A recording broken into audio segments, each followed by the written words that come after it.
Sreerekha കമനൻ hair care ചാനലിലേക്ക് എല്ലാവർക്കും സ്വാഗതം. ഇന്നലെ വീഡിയോ എടുത്തില്ലായിരുന്നു കേട്ടോ. വിഷുവൊക്കെ ആയിരുന്നല്ലോ. വിഷു ആയത് കാരണം എനിക്ക് 2 ദിവസം ഇടാൻ പറ്റിയില്ല. വിഷു ആയതുകൊണ്ട് വീട്ടിലൊക്കെ ആയിരുന്നു. അത് കാരണം കാണാൻ പറ്റാഞ്ഞത് കേട്ടോ, വീഡിയോ ഇടാൻ പറ്റാഞ്ഞത്. എല്ലാവരും വിഷു നന്നായിട്ട് ആഘോഷിച്ചു അല്ലേ? എല്ലാവരും സന്തോഷമായിരിക്കുന്നു അല്ലേ? എല്ലാവർക്കും ഹാപ്പി വിഷു കേട്ടോ. വിഷു കഴിഞ്ഞു, എന്നാലും ഹാപ്പി വിഷു. അതുകൊണ്ട് 2 ദിവസം ഒന്നും മുടിയിലൊന്നും തേച്ചില്ല കേട്ടോ. പാക്കോ ജെല്ലോ കാര്യങ്ങളോ ഒന്നും ഇട്ടില്ല. 2 ദിവസമായിട്ട് ഒന്നും ഇട്ടില്ല. ഞാൻ കഴിഞ്ഞ ദിവസം ഇട്ടതാണ് കേട്ടോ. മറ്റേ മൈലാഞ്ചി നെല്ലിക്കപ്പൊടിയും കൂട്ടിയിട്ടുള്ള 5 കൂട്ടം പാക്ക് ഉണ്ടല്ലോ, അത് ഇട്ടതാണ് കേട്ടോ. 5 കൂട്ടം പാക്ക് ഇടയ്ക്കിടയ്ക്ക് ഇടാറുണ്ട്. അപ്പോൾ നമുക്ക്, ഞാൻ പറഞ്ഞല്ലോ, അതിട്ടാൽ നമുക്ക് മുടിക്ക് നല്ല തിക്നെസ് ഉണ്ടാവും. മുടി നീട്ടം വയ്ക്കുന്നതായിട്ട്, മുടി വളരണമായിട്ടൊക്കെ അറിയാൻ പറ്റും. കണ്ടോ, ഇത് മുടി ഉണ്ടാവും, നീട്ടം കുറവാണ്. ഇതൊക്കെ വളരുന്ന മുടിയാണ് കേട്ടോ. എല്ലാവരുടെയും മുടി ഇങ്ങനെ എടുത്തു നോക്കി കഴിഞ്ഞാൽ നീട്ടം കുറഞ്ഞ മുടികൾ ഉണ്ടെങ്കിൽ അപ്പം മനസ്സിലാക്കാം. കണ്ടോ, ഇത് ഇത്രയും നീട്ടുള്ളൂ, അപ്പോൾ ഇതൊക്കെ വളരുന്ന മുടിയാണ്. അപ്പം അങ്ങനെ നീട്ടം വരുമ്പോൾ നമുക്ക് ഈ നമ്മുടെ പഴയ മുടിയുടെ അത്ര നീട്ടം ഉണ്ടാവില്ല. അപ്പോൾ മുടി വളരണം. ഈ മുടി വളർന്ന് അറ്റം വരെ എത്തുമ്പോഴേ തിക്നെസ് ഉണ്ടാവുള്ളൂ. അതാണ് എല്ലാവരും പറയുന്നത്, മുടി തിന്നായി പോണു എന്ന് പറയില്ലേ. മുടിയുടെ അറ്റം കട്ടിയില്ലാണ്ടായി പോണു, നേരിയതായിട്ട് പോണു. അങ്ങനെയല്ല, ചില മുടികൾ ഊരിപ്പോകും അല്ലേ? ഊരിപ്പോകുമ്പോൾ ഊരിപ്പോവാത്ത മുടി ഉണ്ടാവും, അവിടെ നിൽക്കും. അപ്പോൾ ഈ വളരുന്ന മുടി നീണ്ട് അവിടെ വരെ എത്താനായിട്ട് താമസം എടുക്കും. അപ്പോൾ അതുകൊണ്ടിട്ടാണ്, തിന്നായി പോകുന്നതല്ല. അപ്പോൾ നമ്മൾ വിചാരിക്കും മുടിയുടെ അറ്റം തിന്നായി പോകുന്നതല്ല കേട്ടോ. കാരണം നേരത്തെയുള്ള മുടി, ആ മുടിയുടെ അത്രയും പുതിയ മുടി വളർന്നു വരുമ്പോഴത്തേക്കും താമസം എടുക്കും. അതുകൊണ്ടിട്ടാണ് എല്ലാവരുടെയും മുടിയുടെ അറ്റം അങ്ങനെ തിന്നായിട്ട് തോന്നാൻ കാരണം കേട്ടോ. അതേസമയം ഊരി പോകാത്തവരുടെ മുടി നല്ല തിക്കായിട്ട് നിൽക്കും. അപ്പോൾ ഇതുപോലെ കട്ടിയിലുണ്ടാവും കേട്ടോ. ഇനിയിപ്പോൾ ഊരി പോകുന്നവരുടെ മുടിയാണെങ്കിലാണ് ഇങ്ങനെ. പക്ഷെ പോയിക്കൊണ്ടിരിക്കും തോറും നമുക്ക് പുതിയ നല്ല ഹെൽത്തി മുടിയായിട്ട് വരും. അങ്ങനെ ഹെൽത്തി മുടിയായിട്ട് വരണമെങ്കിൽ നമ്മൾ ഈ പറഞ്ഞ പോലെ ജെല്ലും കാര്യങ്ങളൊക്കെ ഉപയോഗിക്കണം കേട്ടോ. ജെല്ലായിട്ടും പാക്കായിട്ടും സെറം അല്ലേ, റോസ്മേരിയുടെ ഒക്കെ ഞാൻ പറഞ്ഞു തന്നിട്ടുണ്ട്. റോസ്മേരി സെറം, ഉലുവ. നമുക്ക് ഉലുവയുടെ സെറം എങ്ങനെ ഉണ്ടാക്കാമെന്ന് നോക്കാം.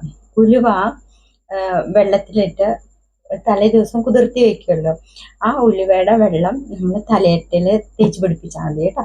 കുളിക്കുന്നതിന് മുമ്പ് അരമണിക്കൂർ മുമ്പ് തലോട്ടിലൊക്കെ തേച്ച് പിടിപ്പിക്കാം, മുടിയിലൊക്കെ തേച്ച് പിടിപ്പിക്കാം. അപ്പോൾ മുടി അങ്ങനെ ചെയ്യുമ്പോൾ മുടി നല്ല സിൽക്കി ആയിട്ടിരിക്കും. അതുപോലെ മുടി ധാരാളം വരും, മുടി കൊഴിച്ചിൽ നിൽക്കും. അപ്പോൾ ഈ 3 കാര്യങ്ങളാണ് ഈ ഉലുവ കൊണ്ടുള്ളത്. ഞാൻ ഇടയ്ക്ക് പറയാറുള്ളതാണ്. ഇനി ആരെങ്കിലും പുതിയ ആൾക്കാരുണ്ടെങ്കിൽ അവർക്കായിട്ടാണ് കേട്ടോ. അപ്പോൾ ഈ സെറം നമുക്ക് പലതരത്തിലുള്ള സെറം ഉപയോഗിക്കാം. ഒന്ന് ചെമ്പരത്തിപ്പൂവിൻ്റെ ഉപയോഗിക്കാം, പിന്നെ ഉലുവയുടെ ഉപയോഗിക്കാം, റോസ്മേരിയുടെ ഉപയോഗിക്കാം, പിന്നെ കരിവേപ്പില എന്ന് പറയില്ലേ, അതിൻ്റെ സെറം വെള്ളം തിളപ്പിച്ചിട്ട് തണുപ്പിച്ചിടാം. അപ്പോൾ അതിൻ്റെ സെറം ഉപയോഗിക്കാം.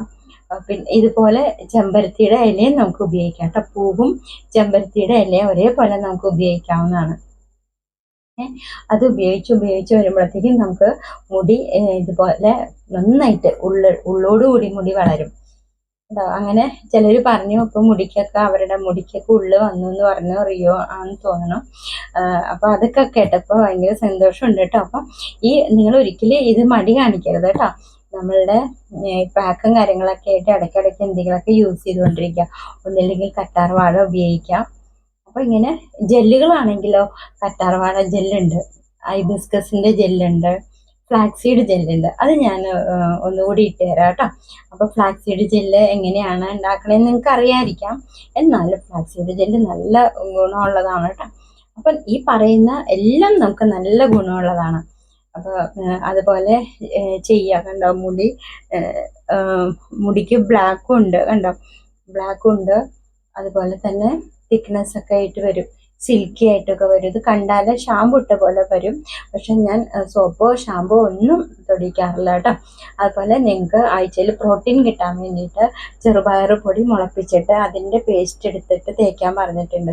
ചെറുപയർ പൊടി തലേ ദിവസം വെള്ളത്തിലിട്ട് വയ്ക്കുക, പിറ്റേ ദിവസം നമ്മൾ കെട്ടി വയ്ക്കാം.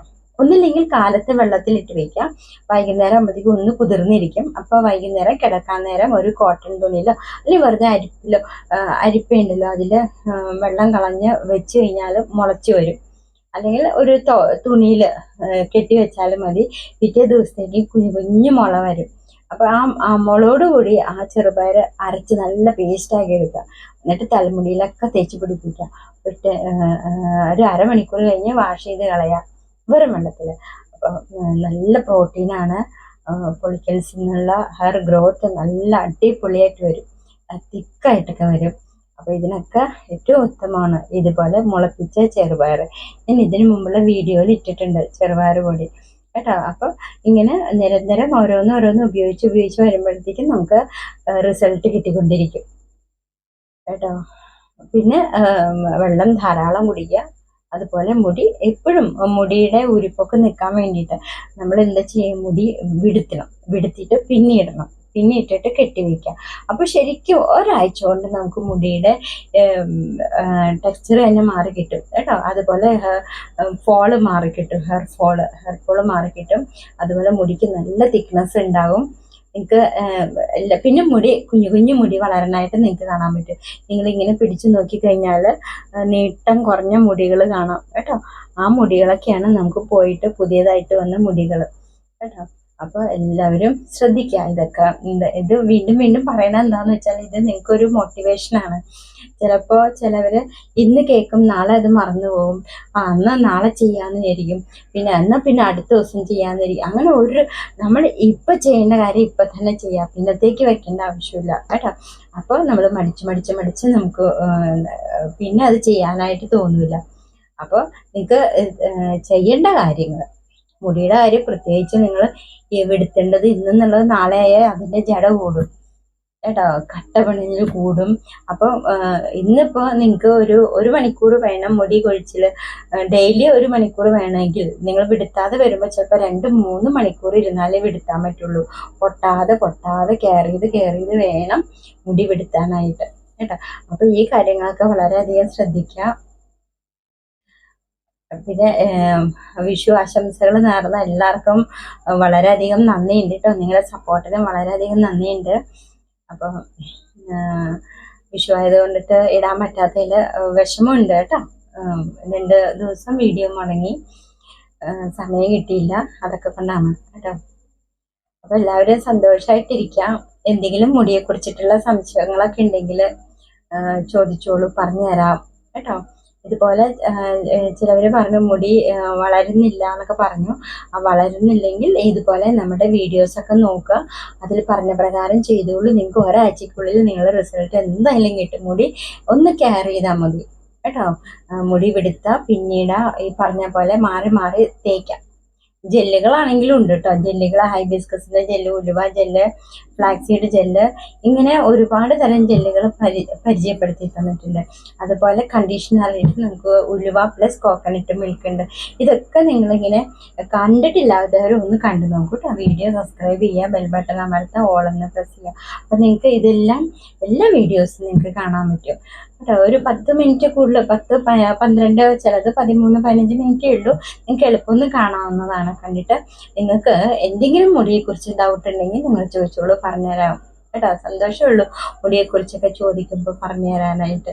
അപ്പോൾ നമുക്ക് നമ്മുടെ മുടി നല്ല സിൽക്കി ഹെയർ ആയിട്ടിരിക്കാനൊക്കെ പറ്റും കേട്ടോ. മുടി ഇങ്ങനെ വേറിട്ടൊക്കെ നിൽക്കണുണ്ടോ. അപ്പോൾ എണ്ണ ഉണ്ടെങ്കിലും ഓവറായിട്ടുള്ള എണ്ണയില്ല. എനിക്ക് ഓവറായിട്ട് ഞാൻ എണ്ണ തേക്കാറില്ല. പിന്നെ പാക്കിൻ്റെ കൂടെ ഇടയ്ക്കിടയ്ക്ക് എന്തെങ്കിലുമൊക്കെ ഓയിലിടും. അതല്ലെങ്കിൽ മുടി വിടുത്തുന്ന സമയത്ത് ഇടയ്ക്ക്, എല്ലാ ദിവസവും ഇല്ല കേട്ടോ. ഒരു ദിവസം ജെല്ലാണെങ്കിൽ ഒരു ദിവസം എണ്ണയോ ഓയിൽ മറ്റേ വെളിച്ചെണ്ണയോ എന്തെങ്കിലുമൊക്കെ ആയിരിക്കും. മാറി യൂസ് ചെയ്യും. ഞാൻ മാറി യൂസ് ചെയ്യുന്ന എണ്ണകളൊക്കെ കുറിച്ച് പറഞ്ഞിട്ടുണ്ടല്ലോ. ചെമ്പരത്തി എണ്ണ, പിന്നെ കയ്യുണ്യം, അതുപോലെ തന്നെ നീലിബ്രിങ്ങാതി, ഈ പലതരം എണ്ണകളുണ്ട്. പിന്നെ മുളപ്പിച്ച ഉലുവ, അതൊക്കെ ഒരുപാട് ഇങ്ങനെ വെറൈറ്റി ആയിട്ടുള്ള ഓയിൽ. അപ്പോൾ എനിക്ക് ഇന്നിപ്പോൾ ഏത് ഓയിലാണോ തേക്കണേ എനിക്ക് അതെടുത്ത് തേക്കാൻ പറ്റും. നാളെ ഏതാണോ അതെടുത്ത് തേക്കാൻ പറ്റും. അപ്പോൾ മാറി ഉപയോഗിക്കും. ഞാൻ പറഞ്ഞല്ലോ, ചെറുപ്പത്തിലെ മുതലേ ഇങ്ങനെ എണ്ണകൾ മാറി തേച്ചുകൊണ്ട് യാതൊരു ബുദ്ധിമുട്ടും ഇല്ല കേട്ടോ. എണ്ണകൾ മാറി തേക്കുന്നതുകൊണ്ട് കുഴപ്പമൊന്നുമില്ല. അപ്പോൾ എണ്ണ മാറി തേക്കുമ്പോൾ എല്ലാവരും ശ്രദ്ധിക്കുക. കാരണം നേരെ ആദ്യമായിട്ട് എണ്ണ മാറ്റി തേക്കുമ്പോൾ നെറുകയിൽ തേക്കരുത് കേട്ടോ. നിങ്ങൾ ആദ്യമായിട്ടാണ് ഉപയോഗിക്കുന്നതെങ്കിൽ അല്പം എടുത്തിട്ട് തൊട്ട് മുടി തൊട്ട് അത് കഴിഞ്ഞ് മുടിയുടെ ബാക്ക് തൊട്ട് എന്നിട്ട് വേണം നിങ്ങൾ തലയോട്ടിലും ഇവിടെ ഫ്രണ്ടിലൊക്കെ തേക്കാൻ. കാരണം പെട്ടെന്ന് നമ്മൾ തേക്കുമ്പോൾ നീർപ്പിടുത്തമൊക്കെ വരും. ചിലപ്പോൾ ചിലർക്ക് കോൾഡ് വരും, പറ്റാത്തതായതുകൊണ്ട് കേട്ടോ. ചിലവർക്ക് ചില എണ്ണ സ്ഥിരമായിട്ട് തേക്കണം, അല്ലെങ്കിൽ തലവേദനയൊക്കെ എടുക്കുമെന്ന് പറയും. അപ്പം ഇങ്ങനെ എണ്ണ മാറ്റി തേക്കാൻ ഉദ്ദേശിക്കുന്നവരുണ്ടെങ്കിൽ ആദ്യം തൊട്ട് പാടുള്ളൂ കേട്ടോ. നമ്മൾ ഒരിക്കലും ഒരുപാട് എണ്ണ എടുത്തിട്ട് അപ്ലൈ ചെയ്യരുത്. അത് ഏത് പാക്കാണെങ്കിലും ശരിയാണ് കേട്ടോ. ആദ്യമായിട്ട് പാക്ക് ഉപയോഗിക്കുമ്പോഴാണെങ്കിലും അല്പം ചെയ്യുക കേട്ടോ. ഒരുപാട് നേരം, അതുപോലെ അല്പം നേരം ഇരിക്കുക, ഒരു 10 മിനിറ്റ് ഇരിക്കുക, അതിൽ കൂടുതൽ ഇരിക്കരുത് കേട്ടോ. പിന്നെ ശീലമായി കഴിഞ്ഞാൽ നിങ്ങൾക്ക് അരമണിക്കൂറോ 1 മണിക്കൂറോ 2 മണിക്കൂറോ 3 മണിക്കൂർ നിങ്ങൾക്ക് ഇഷ്ടമുള്ള അത്ര മണിക്കൂർ നിങ്ങൾക്ക് അപ്ലൈ ചെയ്തിട്ട് ഇരിക്കാം കേട്ടോ. അപ്പം മുടി എളുപ്പമൊന്നും വളരാൻ പറ്റുന്ന 5 കൂട്ടം മരുന്നിൻ്റെ ഞാൻ പറഞ്ഞല്ലോ, അതെങ്കിലും എല്ലാവരും അപ്ലൈ ചെയ്തോളൂ. മുടി 100% ഉറപ്പാണ് തിരിച്ചു പോയ മുടിയൊക്കെ തിരിച്ചു വരും. പിന്നെ ഹെയർ കോമ്പിങ് മസാജ് ഉണ്ട്, അത് ഞാൻ കാണിച്ചു തന്നിട്ടുണ്ട്. അത് ഇടയ്ക്കിടയ്ക്ക് ചെയ്തുകൊണ്ടിരിക്കാം കേട്ടോ. അപ്പം അതൊക്കെ ചെയ്തുകൊണ്ടിരിക്കുമ്പോഴത്തേക്കും നമുക്ക് നല്ല മുടി അടഞ്ഞു പോയ ഫോളിക്കിൾസ് എല്ലാം ഓപ്പൺ ആയിട്ട് വരും. നമുക്ക് മുടി ഇങ്ങനെ ഫ്രണ്ടിലേക്ക് ഇട്ടിട്ട്, അത് ഞാൻ വീഡിയോ ഇട്ടിട്ടുണ്ട്, ഇടയ്ക്കിടയ്ക്ക് ഇടുന്നത് നിങ്ങൾക്ക് വേണ്ടിയിട്ട് കാണാനാണ് കേട്ടോ. അപ്പോൾ അത് അപ്ലൈ ചെയ്യുമ്പോൾ അടഞ്ഞ ഫോളിക്കിൾസ് എല്ലാം ഓപ്പൺ ആവും, നമുക്ക് ധാരാളം മുടി വളരും. അതും റിസൾട്ട് പറഞ്ഞിട്ടുള്ളതാണ് കേട്ടോ. ഇതുപോലെ ഞാൻ പറഞ്ഞപ്പോൾ അതും ഇതുപോലെ പരീക്ഷിച്ചിട്ട് അതിൽ റിസൾട്ട് വന്ന ആൾക്കാരുണ്ട്, മെസ്സേജ് ചെയ്തിട്ടുണ്ട്. എനിക്ക് ഇതുപോലെ കമൻറ്റിൽ വന്നിട്ടുണ്ട്, എനിക്ക് നല്ല റിസൾട്ട് കിട്ടിയിട്ടുണ്ടെന്നും പറഞ്ഞു. അപ്പം അതും നല്ലൊരു ഹെയർ ഗ്രോത്തിന് പറ്റിയതാണ് കേട്ടോ, ഹെയർ കോമ്പിങ് മസാജ്. അപ്പോൾ അതുപോലെയൊക്കെ എല്ലാവരും ശ്രദ്ധിക്കുക. നല്ല രീതിയിൽ മുടി കെയർ ചെയ്ത് പോവുക. നിങ്ങൾക്ക് ഒരുപാട് പൈസയൊന്നും കൊടുത്തിട്ട് മുടി വളർത്തണ്ട കേട്ടോ.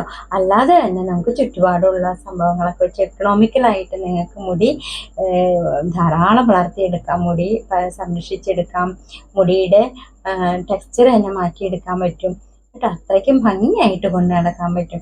അപ്പോൾ ഈ കാര്യങ്ങളൊക്കെ എല്ലാവരും ശ്രദ്ധിക്കാം. എല്ലാവരും സന്തോഷമാണ് അല്ലേ, സന്തോഷമായിട്ടിരിക്കുക, ഒരിക്കലും വിഷമമൊന്നും പാടില്ല. പിന്നെ ആരെന്ത് പറഞ്ഞു, നമുക്ക് ഓരോ ദിവസം ഓരോ മൂഡായിരിക്കും അല്ലേ. അതായത് നമ്മൾ ചില ദിവസം നമ്മൾ വിചാരിക്കാത്ത കാര്യത്തിന് നമുക്ക് മറ്റുള്ളവരിൽ നിന്നും എന്തെങ്കിലുമൊക്കെ വിഷമങ്ങൾ ഉണ്ടാവാം. അപ്പോൾ അത് നമ്മുടെ അന്നത്തെ ദിവസത്തിൻ്റെയാണെന്ന് വിചാരിക്കുക. നമ്മളെപ്പോഴും ഈശ്വരനെ സമർപ്പിക്കുക, ഈശ്വരനെ വിശ്വസിക്കുക, എല്ലാം ഈശ്വരനിലേക്ക് സമർപ്പിക്കുക കേട്ടോ. പിന്നെ ഞാൻ എപ്പോഴും പറയുന്നത്, നമ്മൾ തെറ്റെന്ന് പറയുന്ന ഒരു സംഭവം ആരെങ്കിലും ചെയ്താൽ നമുക്കത് ചൂണ്ടിക്കാട്ടുന്നതിൽ ഒരു കുഴപ്പമില്ല കേട്ടോ. നമ്മൾ തെറ്റ് ചെയ്യാതെ നമ്മൾ തെറ്റ് ചെയ്തെന്ന് പറയുകയാണെങ്കിൽ അത് നിങ്ങൾക്ക് തിരുത്താം കേട്ടോ. അപ്പം അതിലൊന്നും നമ്മൾ മിണ്ടാതിരുന്നിട്ട് കാര്യമില്ല. ഇങ്ങനെ ഒരു തെറ്റ് നിങ്ങൾ അറിയാതെ നിങ്ങളെ ആരെങ്കിലും ഇങ്ങനെ പറഞ്ഞു കഴിഞ്ഞാൽ അത് നമ്മുടെ ചെവിയിൽ കേട്ടുകഴിഞ്ഞാൽ അത് നിങ്ങൾ എപ്പോഴും ഇങ്ങനെ ക്ലിയർ ചെയ്ത് കൊടുക്കാം. അപ്പോൾ അല്ലെങ്കിൽ ഇതിങ്ങനെ വെച്ച് ഒരുപാട് ദേഷ്യം വൈരാഗ്യം അങ്ങനെയൊക്കെ പോകും കേട്ടോ. അപ്പം നല്ല രീതിയിൽ എല്ലാം നമ്മൾ എല്ലാവരോടും നന്നായി പെരുമാറാം കേട്ടോ. എല്ലാം ഈശ്വരനെ സമർപ്പിച്ചു കഴിഞ്ഞാൽ നമുക്ക് അങ്ങനെ പറയാൻ പറ്റുള്ളൂ, നുണ പറയരുത് കേട്ടോ. എല്ലാം നമ്മൾ സത്യസന്ധമായിട്ട് ജീവിക്കാം, അത്രേ പറയാനുള്ളൂ. നമ്മൾ ഇന്നിപ്പോൾ ഒരു നുണ പറഞ്ഞാൽ നാളെ നമുക്ക് അതിന് വിഷമമാകും അല്ലേ. അപ്പോൾ നമ്മളിപ്പോൾ നുണ പറയാതെ, അതുപോലെ നമ്മൾ തെറ്റ് ചെയ്യാതെ നമുക്ക് ജീവിക്കാൻ സാധിച്ചാൽ നമുക്ക് ആരുടെയും മുമ്പിൽ നമ്മൾ പേടിക്കണ്ട അല്ലേ. അല്ലെങ്കിൽ നമ്മളൊരു തെറ്റ് ചെയ്ത് അയ്യോ അവരെ അറിയോ അപ്പം നമ്മുടെ മനസ്സമാധാനം ഉണ്ടാവില്ല, നമുക്ക് മനസ്സമാധാനക്കേടായിരിക്കും അല്ലേ. അതേസമയം നിങ്ങൾ ഒരു തെറ്റും ചെയ്തിട്ടില്ലെങ്കിൽ നമുക്ക് തല ഉയർത്തി നടക്കാൻ പറ്റും, ആരും പേടിക്കണ്ട. ഞാൻ ഈ തെറ്റ് ചെയ്തവർക്കാണ് പേടി ഉണ്ടാവുള്ളൂ അല്ലേ. ഞാനത് ചെയ്ത തെറ്റ് അത് അവർ കണ്ടുപിടിക്കോ, അല്ലെങ്കിൽ അവർ അത് മനസ്സിലാക്കോ, ഇങ്ങനെയൊക്കെ പറയും. അതേസമയം നമ്മൾ ഒരു തെറ്റും ചെയ്തിട്ടില്ലെങ്കിൽ നമുക്ക് നല്ല അന്തസ്സായിട്ട് നമുക്ക് നടക്കാൻ പറ്റും, ആരെയും പേടിക്കണ്ട കേട്ടോ. അപ്പോൾ ഇത് ഓരോരുത്തരുടെ അനുഭവത്തിൽ നിന്ന് പറയുന്നതാണ് കേട്ടോ. ഇത് തെറ്റ് ചെയ്തവര് അല്ലാത്തവരൊക്കെ ഉണ്ടല്ലോ. മനുഷ്യനാണ് തെറ്റ് പറ്റും, പക്ഷെ അറിഞ്ഞുകൊണ്ടുള്ള തെറ്റല്ലാത്ത കാര്യങ്ങളാണ് ഞാൻ പറയുന്നത് കേട്ടോ. അപ്പൊ നമ്മൾ അറിഞ്ഞുകൊണ്ട് ഒരു തെറ്റും നമ്മൾ ചെയ്യാൻ പാടില്ല കേട്ടോ. അറിയാതെയും ഈശ്വരന് അർപ്പിച്ചു കഴിഞ്ഞാൽ അറിഞ്ഞോ അറിയാതെയോ ഒരു തെറ്റും നമുക്ക് ചെയ്യാനായിട്ട് സാധിക്കില്ല. അപ്പോൾ അതിൽ നിന്നൊക്കെ നമ്മൾ രക്ഷിക്കും. പിന്നെ ചിലവരുണ്ട് അത് അവർക്ക് എന്നാലേ അവർക്ക് ജീവിക്കാൻ പറ്റുള്ളൂ എന്നുള്ള ഒരു തോന്നലിൽ ജീവിക്കുന്നവരുണ്ടാവാം. അയാളെ കുറിച്ച് രണ്ട് വാക്ക് പറയാം, എന്നാലോ പിന്നെ ഇല്ലാത്തത് ഉണ്ടാക്കി പറയാം. അങ്ങനെ ഉണ്ട്, കുറച്ച് ജനം ഉണ്ട്. അപ്പൊ അതൊക്കെ നമ്മൾ കെയർ ചെയ്ത് മുന്നോട്ട് പോവാം. അപ്പൊ ഏറ്റവും ഇതെന്താന്ന് വെച്ചാൽ ഈശ്വരനെ നമ്മൾ അർപ്പിച്ചു കഴിഞ്ഞാൽ നമുക്കൊന്നും പേടിക്കണ്ട കേട്ടോ. പിന്നെ തെറ്റ് ചെയ്യാതെ നമ്മൾ മുന്നോട്ട് പോവുക. തെറ്റ് ചെയ്യുമ്പോഴാണ് നമ്മളെല്ലാവരും ഭയപ്പെടേണ്ട ആവശ്യമുള്ളൂ കേട്ടോ. നമ്മൾ ഈശ്വരനെ ഭയപ്പെടുക, ഈശ്വരനെ നമ്മൾ എല്ലാം സമർപ്പിക്കുക. അദ്ദേഹം കാണുന്നുണ്ട് എന്ത് തെറ്റ് ചെയ്യുമ്പോഴും. അപ്പോൾ എന്നും പ്രാർത്ഥിക്കുക, നമ്മുടെ കൂടെ ഉണ്ടാവണേ. തെറ്റായിട്ട് നമുക്കൊന്നും ചെയ്യാനായിട്ട് തോന്നിക്കല്ലേ, എല്ലാം നല്ലത് ചെയ്യാൻ തോന്നിക്കണേ, നല്ലത് വരുത്തണേ, എപ്പോഴും കൂടി ഉണ്ടാവണേ എന്നൊക്കെ നിങ്ങൾ പ്രാർത്ഥിച്ചോളൂ. ഇപ്പോൾ എപ്പോഴും ഈശ്വരൻ ഏത് ആൾക്കാരായിക്കോട്ടെ, ഏത് മതസ്ഥരായിക്കോട്ടെ, അവരവരവരുടെ ഈശ്വരനെ പ്രാർത്ഥിക്കാം കേട്ടോ. അപ്പോൾ തെറ്റൊന്നും ചെയ്യാതെ നമുക്ക് മുന്നോട്ട് പോകാം. അതിനുള്ള ശക്തി തരാൻ പ്രാർത്ഥിക്കാം. എപ്പോഴും നമ്മുടെ കൂടെ ഈശ്വരൻ ഉണ്ടെങ്കിൽ നമുക്ക് ഒരിക്കലും തെറ്റ് ചെയ്യാൻ തോന്നില്ല കേട്ടോ. അപ്പോൾ അങ്ങനെ കുറച്ച് ആൾക്കാരുണ്ട്. അപ്പോൾ ഓരോരുത്തരുടെ അനുഭവത്തിൽ അവർ പറയും ഒരു തെറ്റും ചെയ്തിട്ടില്ല, പക്ഷെ നമ്മൾ അങ്ങനെ ചെയ്തു എന്ന് പറയാം. ചിലവർക്ക് അതൊരു രസമായിരിക്കാം കേട്ടോ. അപ്പം നമ്മളതൊന്നും ചെവിക്കൊള്ളണ്ട. നമുക്ക് തിരുത്തേണ്ട സമയം വരുമ്പോൾ നമ്മളത് തിരുത്തി കൊടുക്കാം കേട്ടോ. അപ്പം അതിനായിട്ട് നമ്മൾ വെയിറ്റ് ചെയ്യുക. എപ്പോഴും നമുക്ക് ഭഗവാൻ കൂടെ ഉണ്ടെങ്കിൽ നമ്മൾ ഒന്നിനെ കുറിച്ചും പേടിക്കേണ്ട ആവശ്യമില്ല കേട്ടോ. അപ്പോൾ ഇതൊക്കെയാണ് ഇന്ന് പറയാനുള്ളൂ. അപ്പോൾ എല്ലാവരും സന്തോഷമായിട്ടിരിക്കുക, ഈശ്വരനിൽ അർപ്പിക്കുക, എല്ലാം ഈശ്വരനെ കൂടെ കൊണ്ട് നടക്കുക. ഇതൊക്കെയാണ് പറയാനുള്ളൂ കേട്ടോ. അപ്പോൾ നാളെ നല്ലൊരു വീഡിയോയുമായിട്ട് കാണാം. എല്ലാവർക്കും നല്ലത് വരട്ടെ.